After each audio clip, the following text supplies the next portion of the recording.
ታሪካችን የሚጀምረው ሀና በምትባል እቃዎችን በማመላለስ በምትሰራ ወጣት ሴት ሲሆን ቆይ ከዛ በፊት አሁን ላይ 800 ሰብስክራይበር አለን። እቅዳችን በዚህ 90 ቀን ውስጥ 100,000 ሰብስክራይበር ለመግባት ነው። አንችልም? እንችላለን። ሰብስክራይብ አድርጉ። በድንገት አንድ የቅንጦት መኪና መንገዷን ሲዘጋባት እንመለከታለን። የመኪናው ባለቤት ኪያን የሚባል የአንድ ትልቅ ኩባንያ ኃላፊ እንደሆነና ወደ አንድ አስፈላጊ ስብሰባ እየሄደ እንደነበር እንረዳለን። በዚያው ቀን ሀና የኪያን ኩባንያ ውስጥ አበባ ልታደርስ ስትሄድ መኪናውን ወዲያውኑ ታውቀውና ያ ባለጌ መንገዷን የዘጋባት መኪና መሆኑን ታስታውሳለች። በጣም በመናደድ አበባውን ይዛ ወደ ውስጥ ትገባና ከኪያን ጋር አንድ ሊፍት ውስጥ ይገባሉ።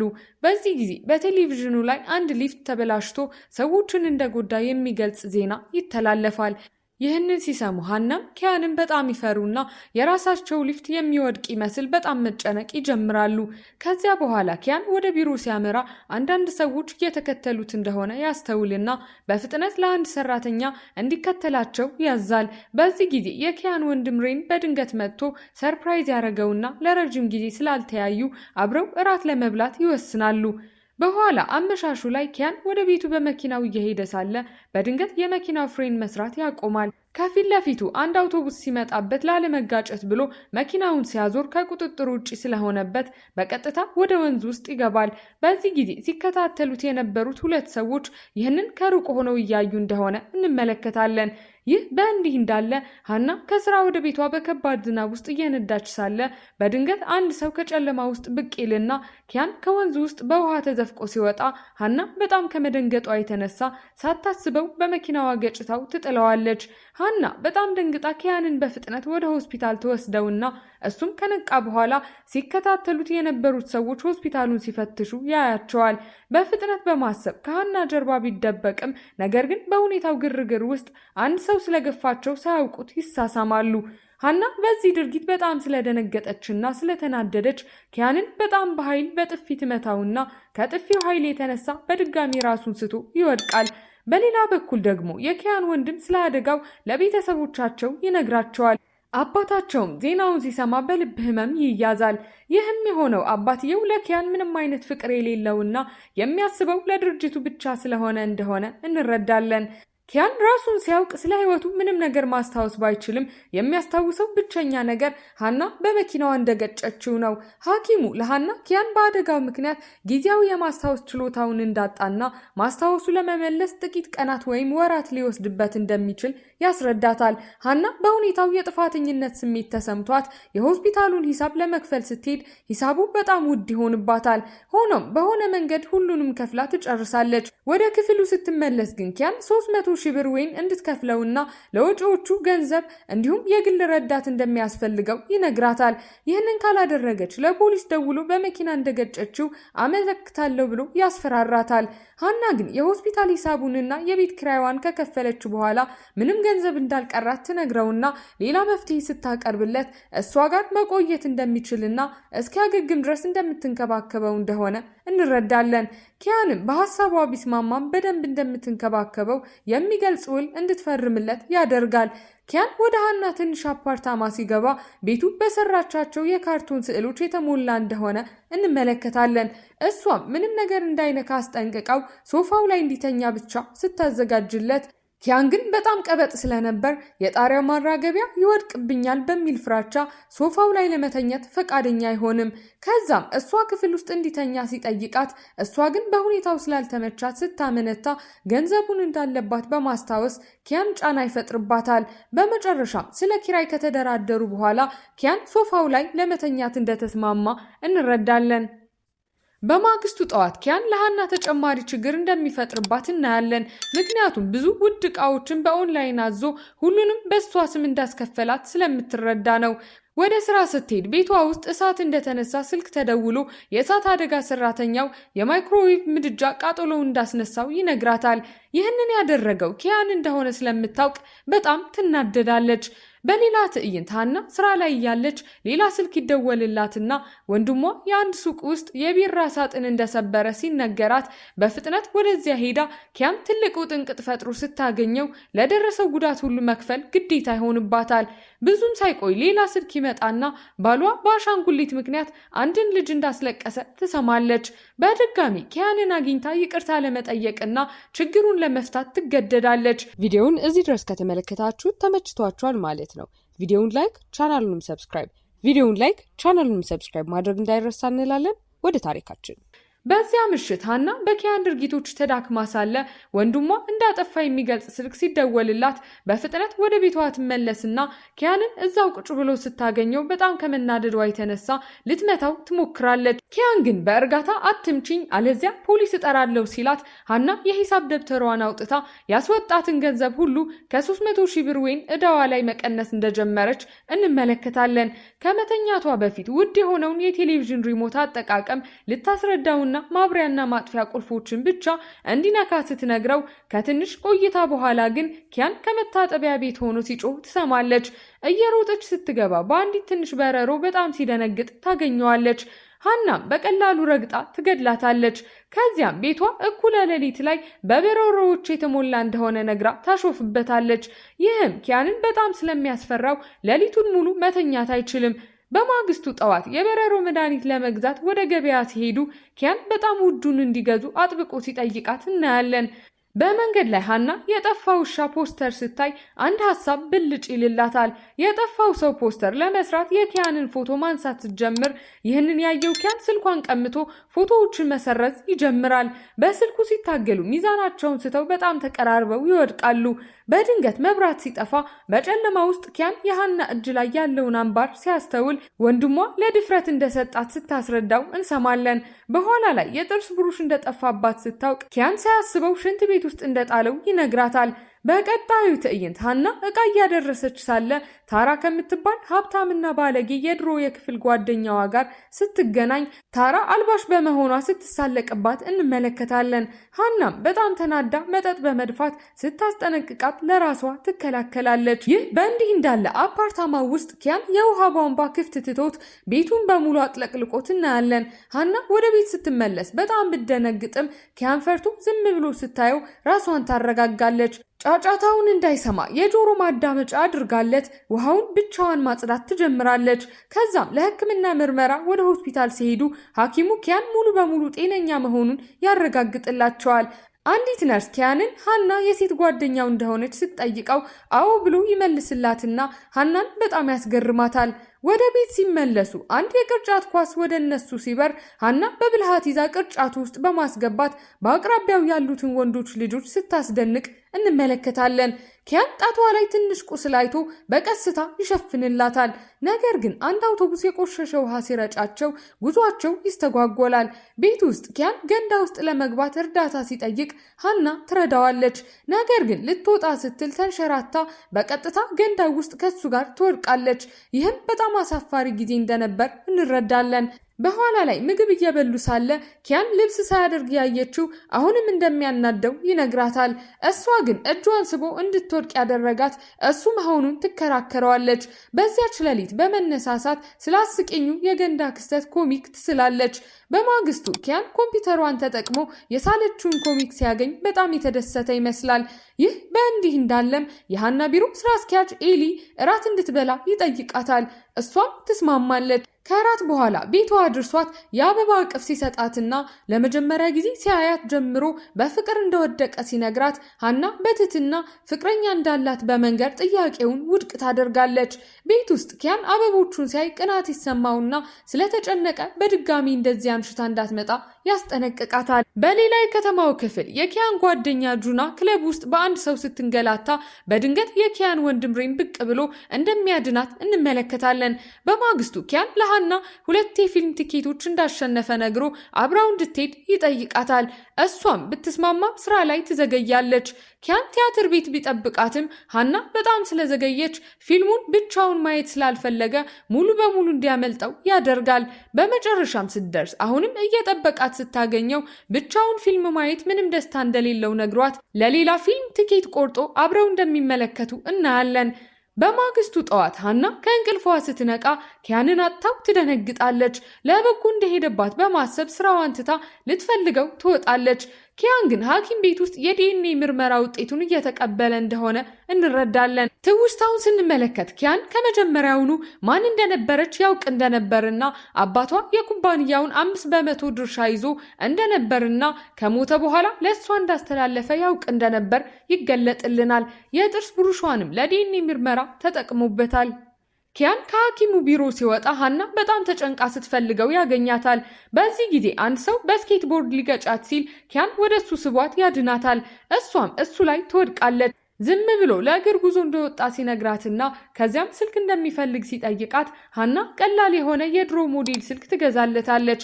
በዚያ ምሽት ኑድል ሊሰራላት አጥብቆ ሲጠይቅ ኑድሉ በሚያስደንቅ ሁኔታ በጣም ጣፋጭ ስለነበር ሁሉንም ትበላዋለች። በማግስቱ ጠዋት ኪያን በአዲስ ቴሌቪዥንና አዲስ ኮምፒውተር ሲያስደንቃት ከጭረት ካርዶች እንዳሸነፋቸው ይነግራታል። እንዲያውም ቀሪ የሽልማት ገንዘብ አለበት ብሎ የክሬዲት ካርድ እንደሰጣት እንመለከታለን። ስራ ቦታ ላይ ስራ አስኪያጅ ኤሊ ለሃና ከልክ በላይ ሲረዳት የስራ ባልደረቦቿ ስለነሱ ያወራሉ። ፍቅረኛ አለኝ ስትላቸው ባለማመናቸው ሁሉም እሱን ለማግኘት ቤቷ ለመሄድ ይወስናሉ። ምንም ምርጫ ስለሌላት ትስማማና ለኪያን እንዲደበቅ በድብቅ መልእክት ትልካለች። እሷና ባልደረቦቿ ሲደርሱ ትንሹ አፓርታማ ሙሉ በሙሉ ወደ ቅንጦት ቤት ተቀይሮ ሲያዩት በጣም ይደነግጣሉ። ኪያንም 3 ሰዎች እንደ አገልጋይ ሆነውለት እንደ ንጉስ ተቀምጦ ያገኙታል። ሁሉም በተለይም ስራ አስኪያጅ ኤሊ በጣም ከመቅናቱ የተነሳ ምንም መናገር አልቻለም። በቅንጦት ራቱ ወቅት ኪያን ለሁሉም ውድ ሽቶ በስጦታ ይሰጣቸዋል።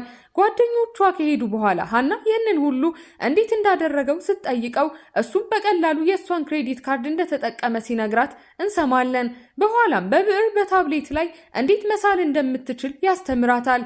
በቀጣዩ ትዕይንት አንዲት ልጅ ወደ አፓርታማው ስትገባ እሷም የሃና ባለጌ የክፍል ጓደኛ ታራ መሆኗን እናያለን። ኪያን ወንበሯ ላይ አስሯት ሌባ እንደገባ ለሃና መልእክት ይልካል። ሃናም በፍጥነት ወደ ቤት መታ አለመግባባቱን ታስተካክላለች። በኋላ ላይ ኪያን ለመታጠብ እርዳታ እንደሚያስፈልገው ሲናገር ይህም ታራን ያስደነግጣታል። ሃና ግን ወደ መታጠቢያ ቤት ትወስደዋለች። የፍቅር ነገር እየሰሩ መስሏት ታራ የመታጠቢያ ቤቱን በር ስትከፍት ምንም ያልተለመደ ነገር አታይም። በማግስቱ ሃና ኪያንን የወላጆቿን ቀልብ ለመሳብ የታራ ፍቅረኛ መስሎ እንዲቀርብ ስትጠይቀው እሱም ይስማማል። የታራ ቤት ውስጥ ኪያን በጣም ተግባቢ ሆኖ በመታየትና ለታራ የተሻለ የወደፊት ተስፋ እንደሚሰጣት ቃል በመግባት ወላጆቿ በቀላሉ ያሳምናል። ከዚያ በኋላ ሃና በጣም ሰክራ ኪያን ወደ ቤት ተሸክሟት መሄድ እንደነበረበት እናያለን። በቀጣዩ ምሽት ቢሮ ውስጥ አምሽታ ስትሰራ የሰከረ ስራ አስኪያጅ ኤሊ ብቅ ብሎ ጥግ ያስይዛታል። በድጋሚ ስሜቱን ሲነግራት ሃና ግን በዚህ ጊዜ ጠበኛ ስለነበር ሸሽታ ክፍሏን ትቆልፋለች። ጨለማ እንደምትፈራ እያወቀ ስራ አስኪያጇ ኤሊ መብራቱን በሙሉ ያጠፋዋል። ሃናም በጣም ፈርታ የእናቷን ቃላት ጎበዝ ሁኚ ስትላት ታስታውሳለች። ስራ አስኪያጅ ኤሊ ወደ ክፍሉ እንደገባ በድንገት ኪያን ብቅ ብሎ ያጠቃዋል። ለሃና ድንጋጤው በጣም ስለበዛባት ራሷን ስታ ትወድቃለች። ኪያን ወደ ቤት ተሸክሟት ይሄድና ከነቃች በኋላ መልእክቶቹን ስላልመለሰችለት ሊፈልጋት እንደመጣ ያስረዳታል። በማግስቱ ስራ አስኪያጅ ኤሊ ከኩባንያው ገንዘብ በመስረቁ እንደተባረረ ትሰማለች። የሰጣትን ስጦታዎች በሙሉ መሳቢያ ውስጥ አግኝታ ወደ ቤት ትወስዳቸዋለች።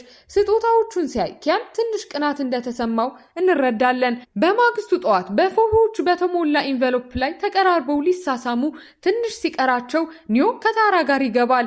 ኒዮ በጣም ተናዶ ኪያንን በቡጢ ይመታዋል። ሃና ግን ውጊያውን ታስቆማለች። እሷን ለማስደሰት ኪያን ድንገተኛ ስጦታ ያዘጋጅላትና በካርቱኖችና በቀጥታ ሙዚቃ ባስጌጠ ድልድይ ላይ እንድታገኘው መልእክት ይልክላታል። እሷም በጣም ትደሰታለች። ከጥቂት ጊዜ በኋላ የቀድሞ አለቃዋ አዲስ ስራ ሲሰጣት ትቀበላለች። ነገር ግን ችግሩ አላለቀም። ሬን ከስራ በኋላ ያገኛትና ኪያን በጊዜው ደርሶ ያድናታል። ኪያን ሃናን ከሬን ወስዶ ለሁሉም ነገር ይቅርታ ይጠይቃታል። በስሜት ይሳሳማሉ።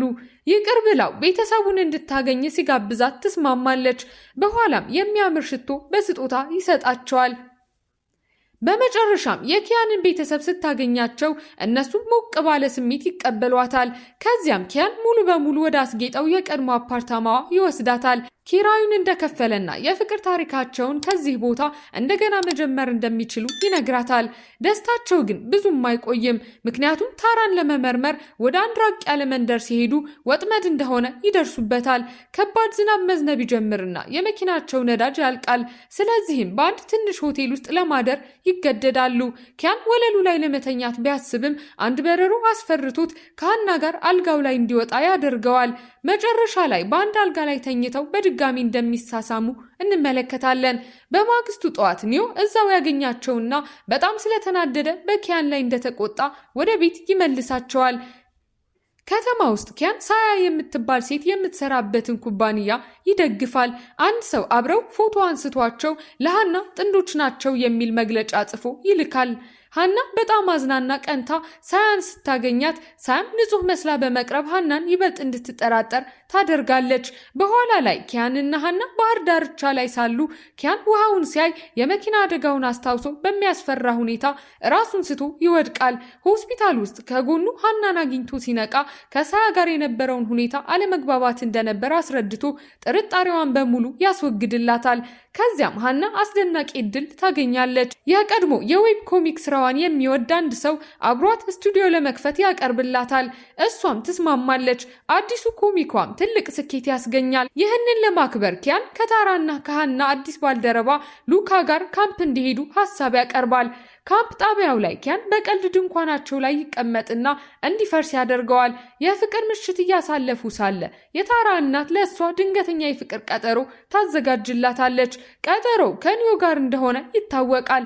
ሃናና ሉካን የታራ ፍቅረኛ በማስመሰል ሊረዷቸው ቢሞክሩም እቅዱ አስፈላጊ አይሆንም። ኒዮ ለእናቱ ታራን እንደሚወዳት ይነግራትና ትክክለኛ የፍቅር ቀጠሮ ይጀምራሉ። በሌላ ትዕይንት ሳያ ኪያን ላይ ስትወድቅ እናያለን። ሃናም ይህንን አይታ ሌላ አለመግባባት ይፈጠራል። ኪያን ግን አደጋ እንደሆነ በፍጥነት አስረድቷት ይቅር ትለዋለች። በኋላ ላይ ሳያ ሃናን ጎብኝታ ሃና ለኪያን ሸክም እንደሆነችና ኩባንያውን እያበላሸች እንደሆነ በመናገር ልታታልላት ትሞክራለች። ኒዮ ይህንን ሰምቶ በንዴት ሳያን እንድትሄድ ያባርራታል። ኪያንን ለማስደሰት ሃና ወደ መዝናኛ ፓርክ ተወስደውና የፌሪስ ዊል ይሳፈራሉ። ኪያን ከፍታ በጣም ስለሚፈራ ሃና እያጽናናችው ያለባትን ገንዘብ በሙሉ እንደምትከፍለው ትነግረዋለች። የኪያን ንግድ ችግር ውስጥ ይገባል። ነገር ግን አዲስ ምርት ለገበያ አቅርቦ በ3 ደቂቃ ውስጥ 100 ሚሊዮን በማግኘት ትልቅ ስኬት ያስመዘግባል። በጣም ተደስቶ ከሃና ጋር ሊያከብር ቢፈልግም እሷ ግን ጠፍታለች። ለማንም ሳትናገር ከከተማ እንደወጣች ከስቱዲዮ ስራ አስኪያጇ ይረዳል። ኪያንም ያለባትን ገንዘብ በባንክ ስትልክለት ልቡ ይሰበራል። ሃና ወደ ቀድሞ የቤተሰቧ ቤት አንድ መንደር ውስጥ እንደተመለሰች እንረዳለን። ቤቱ የእናቷን ሞትና በልጅነቷ ታግታ የነበረችበትን አሰቃቂ ትዝታዎች ይመልስባታል። የመንደሩን ስዕል ኦንላይን ላይ ስትለጥፍ ኪያን ስዕሉን ሲያይ የት እንደምትገኝ ወዲያውኑ ያውቃል። ወደ መንደሩ በፍጥነት ሄዶ በልጅነቷ ታግታ የነበረችበት አሳዛኝ ትዝታ ውስጥ ጠፍታ ያገኛታል። በትውስታው ውስጥ እሷና አንድ ትንሽ ልጅ በማያውቁት ሴት ታግተው ነበር። ነገር ግን አብረው ማምለጥ ችለዋል። ወደ አሁኑ ጊዜ ስንመለስ ኪያን እዛው ታገኘዋለች። ስዕሉ ወደ እሷ እንደመራው ይነግራታል። በመጨረሻም ተገናኝተው ይተቃቀፋሉ። ከዚያም ኪያንን ወደ ቤቷ ተወስደውና አንድ የድሮ ቴሌቪዥን የእናቷን ሌላ ትዝታ የቀሰቀሰባት ሲሆን የአባቷን ፎቶ ስታሳያት ታስተውላለች። ሳጥን ውስጥ የተቀደደ የወላጆቿን ፎቶ አብረው ያገኛሉ። ሃና አባቷ መስሏት የነበረው ሰው ስታገኘው እሱም ምርመራው የራሱ ልጅ እንዳልሆነች እንዳረጋገጠ በብርድ ይነግራታል። የተወለደችበት ሆስፒታል ብትሄድም ለብዙ ዓመታት ተዘግቷል። ኪያን እዛው አግኝቷት ወደ ቤቱ ይወስዳትና ስማርት ሰዓት ይሰጣታል። በማግስቱ ላፕቶፑን ስትጠቀም ኪያን ሳያን ሲስማት የሚያሳይ ፎቶ ታገኛለች። ስማርት ሰዓቱም የልብ ምቷ በአደገኛ ሁኔታ መጨመሩን ያሳውቃል። የስቱዲዮ ባልደረባዋ ሉካ ከኪያን ኩባንያ ጋር ስለነበራቸው ትልቅ ስምምነት ይነግራታል። ይህንን በሚስጥር ስለያዘባት ብትናደድም ስብሰባው ላይ ለመገኘት ትስማማለች። በስብሰባው ላይ በሙያዊነት ትንቀሳቀስና በኋላ ቢሮ ውስጥ ኪያን ይስማታል። ለስልኩ የይለፍ ቃል ስለተጠቀመበት ቀን ስትጠይቀው ለመጀመሪያ ጊዜ የተገናኙበትን ቀን እንደሆነ ይገልጽላታል። ከብዙ ዓመታት በፊት አብሯት ታግቶ የነበረው ትንሽ ልጅ ኪያን እንደነበረ በድንገት ስትገነዘብ ሃና በጣም ትደነግጣለች። በማግስቱ ፕሮጀክቷ ይጸድቅና ኪያን በኩራት ለሰራተኞቹ ግንኙነታቸውን ያሳውቃል። በዚያ ምሽት በበዓሉ ላይ ሉካ ለታራ ያለውን ስሜት ይነግራታል። እሷም በደስታ ትቀበለዋለች። ሰላሙ የሚደፈርሰው ኒዮ የኪያንን ኩባንያ በማጥቃት ትልቅ የገንዘብ ኪሳራ ሲያደርስበት ነው። ምክንያቱም ኒዮ ኪያንን በማክሰር ሃና እሱን ትታ ወደ ራሱ እንድትመለስ ስለሚፈልግ ነው። ሃና እንዲያቆም ብትነግረውም እምቢ ይላል። ይህ በእንዲህ እንዳለ ሃና ስለ ቀድሞ ሕይወቷ እውነቱን እንድታውቅ የሚረዳት ዶክተር ታገኛለች። አንድ የድምፅ ቀረጻም የአባትነት ምርመራው የደም ናሙናው ከሌላ ሰው ጋር ስለተቀየረ የውሸት እንደነበር ያረጋግጣል። ይህንን እንዳወቀች ኪያን አባቱ ከባድ የልብ ህመም እንደያዘው የሚገልጽ ስልክ ይደወልለታል። ኪያንና ኒዮ በመጨረሻ እውነተኛውን ጠላት ለማጥፋት አብረው ለመስራት ይስማማሉ። ሁሉም የጎን ጥንዶች ጁናና ዶክተር ሉ፣ ሳያና የኪያን ሌላ ወንድም ታዬ እንዲሁም ታራና ሉካ የራሳቸውን ደስታ ያገኛሉ። ነገር ግን ዋናው ተንኮለኛ ይገለጣል። እሱም የታራና የኒዮ የእንጀራ እናት ቪና ሁሉንም ነገር ከመጀመሪያው ጀምሮ በቀልን ለመወጣትና ኩባንያውን ለመቆጣጠር ያቀነባበረችው እሷ እንደሆነች ይታወቃል። ታራ ሃናን አግታ ኪያንን የኩባንያው ድርሻ እንዲያስረክብ ታስገድደዋለች። ነገር ግን ሁሉም ነገር ያለቀ በሚመስልበት ሰዓት የኪያን ወንድም ሬን ደርሶ ያድናቸዋል። ሬን እውነተኛው መሪ ታዬ እንደነበር ያስረዳል። ስለዚህም ኪያንና ሃና ታዬን ለማታለል የራሳቸውን ሞት ያስመስላሉ። እንዳሸነፈ ያመነው ታዬ ሆስፒታል ውስጥ የሚያገግመውን አባቱን ሊጠይቅ ሄዶ የኪያንን ሞት የሚያበስር ጋዜጣ ያሳየዋል። ይህም ሽማግሌው ሌላ የልብ ህመም እንዲይዘው ያደርጋል። ታዬ የአባቱን የኦክስጅን ማሽን ያጠፋዋል። ነገር ግን ይህ ሁሉ የኪያን እቅድ አካል እንደነበር እንረዳለን። በታዬና ሳያ የተሳትፎ ድግስ ላይ ኪያንና ቡድኑ እንደ ሰራተኛ ተመስለው ይገቡና የታዬና ቪያ ወንጀላቸውን በሙሉ ሲናዘዙ የተቀዳው ሚስጥራዊ ቀረጻ ያጫውታሉ። ታዬ ይጋለጥና በዚያው ቅጽበት ኪያን በህይወትና በደህና ወደ ክፍሉ ይገባል። አባቱና ወንድሙ ሬን ከሱ ጋር ሲሆኑ ድርሻቸውን ለኪያን እንዳስተላለፉ ይገልጻሉ። ሃናም ድርሻዋን ትሰጠዋለች። ታዬ ሁሉንም ነገር አጥቶ ይታሰራል። በመጨረሻው ትዕይንት ሃና ኪያን አውሮፕላን ማር እንደጠፋ የሚገልጽ ስልክ ሲደወልላት በጣም ደንግጣ ወደ ቤት ስትሮጥ አንድ ጊዜ ለቁስሏ ያሰረላትን ጊዜ የሚያስታውሳት አንድ ማሰሪያ ታገኛለች። የድሮ ዕቃ ማመላለሻ ሱክተሯን ጨምሮ የፍንጭ ዱካዎቿን ተከትላ አንድ የመዝናኛ ፓርክ ትደርሳለች። ፓርኩ በሙሉ በመብራት ሲያበራ ኪያን እዛው ቆሞ ታየዋለች። ጉዟቸውን በሙሉ የሚያስታውስ ታላቅ የፍቅር ጥያቄ አቅዶ እንደነበር እንመለከታለን። በአንድ ጉልበቱ ተንበርክኮ የጋብቻ ጥያቄ ያቀርብላታል። በደስታ አዎ ብላ ከመለሰችለት በኋላ የፍቅር መሳሳም ይለዋወጣሉ። ከዓመታት በኋላ በደስታ ትዳር መስርተው ከወንድና ከሴት ልጃቸው ጋር ፍጹም ሕይወታቸውን ሲኖሩ እናያቸውና ፊልሙ ያበቃል።